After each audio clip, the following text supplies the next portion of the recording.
حضرت انس بن مالک رضی اللہ عنہ سے روایت ہے کہ ایک انصاری آدمی نے نبی صلی اللہ علیہ وسلم کی خدمت میں حاضر ہو کر مالی تعاون کا سوال کیا۔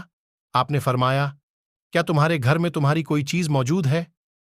اس نے کہا، جی ہاں، ایک کمبل ہے، ہم آدھا نیچے بچھاتے ہیں اور آدھا اوڑھ لیتے ہیں، اور ایک پیالہ ہے جس میں پانی پیتے ہیں۔ آپ نے فرمایا، یہ دونوں چیزیں میرے پاس لے آؤ۔ وہ انہیں لے کر حاضر ہوا تو اللہ کے رسول صلی اللہ علیہ وسلم نے انہیں اپنے ہاتھ میں لیا اور فرمایا، یہ دونوں چیزیں کون خریدتا ہے؟ ایک آدمی نے کہا، میں انہیں 1 درہم میں خریدتا ہوں۔ آپ نے 2-3 بار فرمایا، 1 درہم سے زیادہ کون دیتا ہے؟ ایک آدمی نے کہا، میں انہیں 2 درہم میں خریدتا ہوں۔ آپ نے اسے دونوں چیزیں دے کر 2 درہم لے لیے اور اس انصاری صحابی کو دے دیے اور فرمایا، 1 درہم کا کھانے پینے کا سامان لے کر گھر والوں کو دے دو اور دوسرے درہم کا کلہاڑا خرید کر میرے پاس لاؤ۔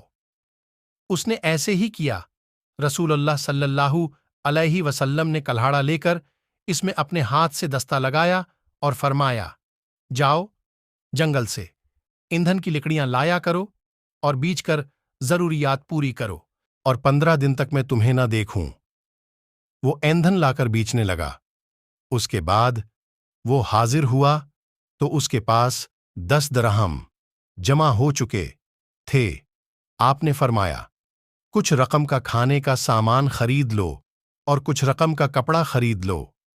پھر فرمایا، یہ کام محنت سے روزی کمانا تیرے لیے اس بات سے بہت بہتر ہے کہ تو قیامت کے دن آئے تو مانگنے کی وجہ سے تیرا چہرہ داغدار ہو۔ مانگنا صرف اس کے لیے جائز ہے جسے مفلسی خاک نشین کر دے، یا جو انتہائی مقروض ہو، جو خون کی وجہ سے پریشان ہو، جس سے قتل سرزد ہو گیا ہو اور وہ دیت ادا کرنے کی طاقت نہ رکھتا ہو۔ ابن ماجہ، حدیث نمبر 2198۔